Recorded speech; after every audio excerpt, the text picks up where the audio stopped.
If you're still wondering why Azrael inspired fear even among the greatest angels, the answer becomes clearer when you understand what his presence truly meant. Every time he appeared, something ended. This did not apply only to humans, it applied to angels as well. Ancient legends describe a deep, instinctive stillness that spread through the heavens whenever Azrael was near. Angels who sang, fought, or served in harmony paused when he passed. Gabriel carried messages, Michael led battles, Israfil stood ready to sound the final trumpet. But Azrael's mission was different. He did not arrive with warnings. He arrived with certainty. When he moved, even the most powerful beings gave way. Some traditions say that Azrael could, if God commanded, take the soul of any being, even one of the angels. So he operated beyond the boundaries of time, conflict, or revelation. He did not belong to the stories of war or prophecy. He belonged to the final chapter. In one narration, the bearers of God's throne, angels known for their immense size and authority, lowered their gaze when Azrael appeared in the realm of the divine. His authority came not from rank, but from function.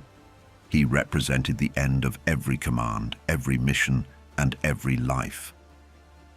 Azrael worked alone. His path did not intersect with that of warriors or messengers.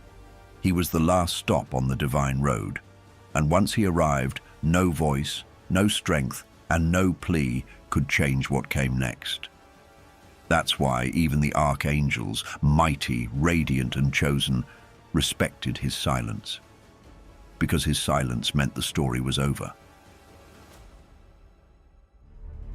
But are Azrael and death the same thing, or are they different? In many traditions, death is not simply an event, it is a being, created by God just like the angels. According to some ancient Islamic narrations, death was formed as a separate creation, distinct from Azrael. It was not just a process, it had form, weight, and presence. When God created death, he presented it before the angels, but the sight of it overwhelmed them. Every angel who saw death fainted for 1,000 years. The experience was too much for even the strongest celestial beings.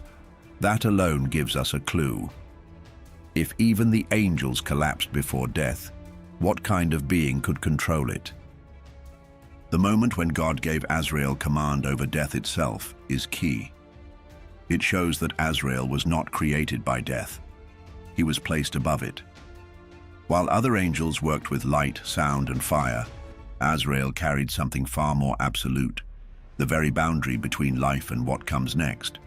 In some traditions, scholars and mystics explain this by saying that Azrael did not just deliver death, he became its form. He did not follow death. Death followed him. This idea becomes even more powerful in the stories about the end of time. After Judgment Day, when every soul has been judged and paradise and hell are fully divided, one last task remains.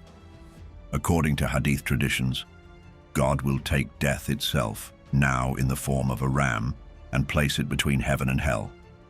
Then, before all creation, God will slay the ram. In that moment, death itself will end. And with it, Azrael's role will come to a close. This marks the final transformation. Azrael, who once stood at the edge of every life, will have completed the full circle. His work will be finished and eternity will begin. So, maybe Azrael was not just a servant of death. Maybe he was death shaped by divine command.